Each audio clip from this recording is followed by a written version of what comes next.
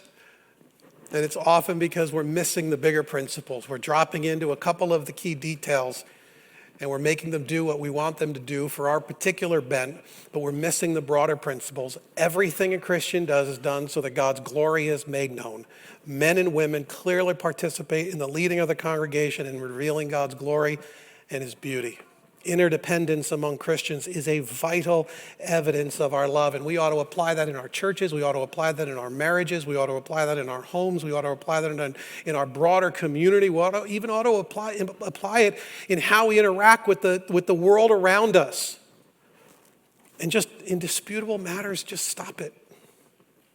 Stop being so contentious. Why can't we recognize the principles of self-sacrifice and unconditional love and just live that way? And when we do that, guys, we represent God's love to a world that desperately needs his love. And instead, we do the contention thing. So have fun talking about this. Let's pray.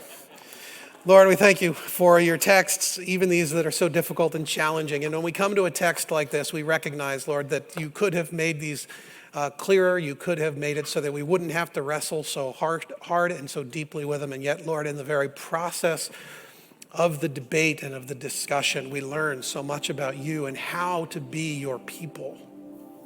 Lord, it's difficult texts like this that actually reveal to us our heart, our value, our idolatries. It teaches us, Lord, how we get to learn to love each other even though we disagree or can't understand or can't explain. And sometimes we get to these places where we just can't figure out what it is you want us to actually do in a particular given situation. And Lord, to know that in everything we represent you, and in the way we work with each other and we argue and we complain or we bicker or we strategize or we work through the details and how we structure our families and our marriages and we relate to our kids and our kids relate to our parents. And all of these things, there ought to be interdependence, mutuality, respect, and Father, above all, we represent you and reveal your glory to the world. Father, help us to ask the question is how we are acting and how we are behaving, the things that we are saying, do they represent your glory and your beauty and your majesty and your power in this world? We pray that you would make it more and more true of us as individuals and as a church. Amen.